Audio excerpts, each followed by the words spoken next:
Hey kids, Carl here. So everyone's been bothering me about making a real video, so I thought I'd make a real video to show you guys I still know how to do them. No, seriously, all things aside, I'm doing this video to show you my generator, because some folks had asked some questions about my generator, so I wanted to show you how my generator works. But first, I'm going to start inside here with the app. Now you can download for free on your iPhone the Ryobi Gen Control app. You can probably hear my generator running in the background. And this is the display that the app shows. So you can see in here, it tells me how much fuel I have left, what my running time is that I have left. It also shows me how much of a load I'm putting on my system right now. I can stop the engine here. I can control the power there. When I say I can control the power, I can, well, I'll show you. I can put it in auto off. So I hit that button there, and then I hit here, and it slows it down. Well, there, see that? You hear it slow down, and now it speeds back up. There it slows down. So what the generator is sensing right now is how much of a load I'm putting on the system. I'm only charging an iPad and running my refrigeration right now. So it dropped way down. So if we go back to the other page, you'll see that I'm hardly using any juice whatsoever right now. And it also really dramatically increased the run time because it's traveling at a lower RPM. Now on some devices like my refrigeration, it's probably not a good idea to run at a low RPM, because when the compressor kicks in on my refrigeration, I want it to have the availability of full power. So when I'm running refrigeration or some devices like that, I let it run at full capacity at all times. I also have the ability of sitting here in the cockpit and being able to hit the red kill button here. I can hit that, it'll bring up another screen, I press and hold, and it'll actually shut down the generator. So I think that's pretty awesome. The generator only holds about a gallon of fuel, and it's been running now for, what time is it? 9:50. I started it at about 7:30. I run it while I'm doing my internet stuff in the morning. And so it's burned, you know, one little box. I think it was like at 10 and a half or 11 hours, something like that is what the runtime was. And mind you, I'm at full tilt right now. So if I kick on the auto and let it run at the slower speed, even though it's been running now for a couple of hours already, my run time is 10 hours and 56 minutes. So it would have been like 13, 14 with a full tank. So I like the remote because the generator can sit out in the cockpit doing its thing. I could be down in here. I could be laying up in the V-berth sleeping or whatever. I can shut the generator off from here. I can't start it from here, but I can shut it down without having to go outside.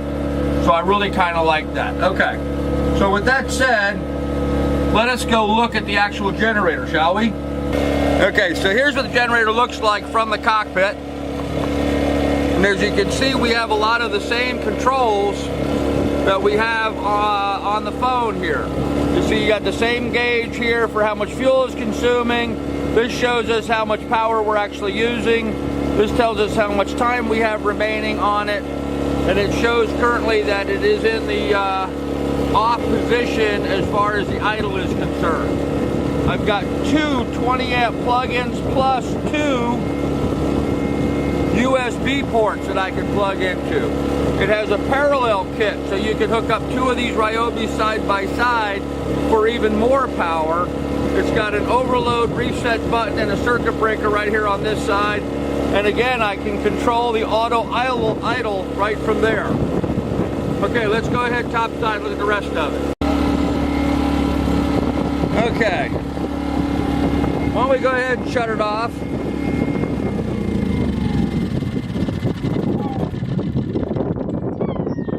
There it is, shut down. So here you've got your on-off, run start, cold start, which is your choke, and then your pull start on this side of it. Gas can, the fuel fill is up here. it's got this little reservoir that contains it. It only spills out the back. So it'll only spill fuel out that direction. We looked at this front area here. USB connections, 220 amp plugs, the parallel kit. You can see here we have the parallel kit in the front. It shows you how much load we've had. You have to push this button right here in order to pair this with your cell phone for the app.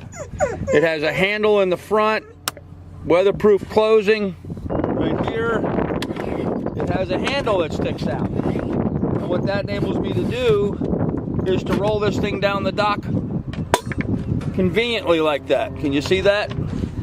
So here you see it's 2300 watts, 1800 watts running time, 2300 watts starting time. You've got the pull cord here. You've got the control to turn it on and off, to run it, and then to turn it all the way up to cold start it. And there's little instructions there. There's Bluetooth wireless technology that enables it to match up and pair with the with my iPhone, so I can control the generator from inside the boat. Now I have mine secured onto the deck so it doesn't go anywhere. You have handles on both sides so that you can, you got a handle here and a handle there so you can grab it and pick it up. This is the exhaust side of it. Exhaust out comes out pretty nice and high. Seems like that works just fine. Again, this is the control system here in the front. You've got two 20 amp breakers.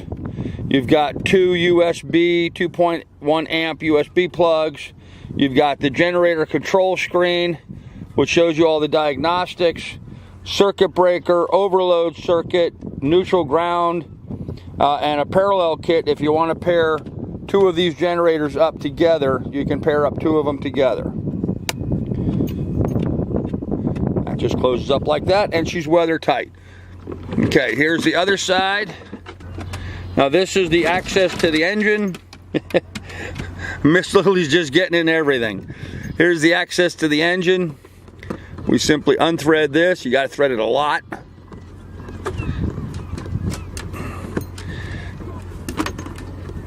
Maybe I'll go to high speed in this section so you don't have to sit here and wait for me to turn this a bazillion times. That seems like that's what this takes, is a bazillion times. And we pop it off. There we go. Alright, so it's insulated for sound deadening. You see that? Here's your oil check and oil fill. Your carburetor access. Pretty simple, pretty cut and dry. It runs on just standard gasoline, no oil mix, just standard fuel. Get that in there like that. And that goes there. Those pop in, and we thread it back in.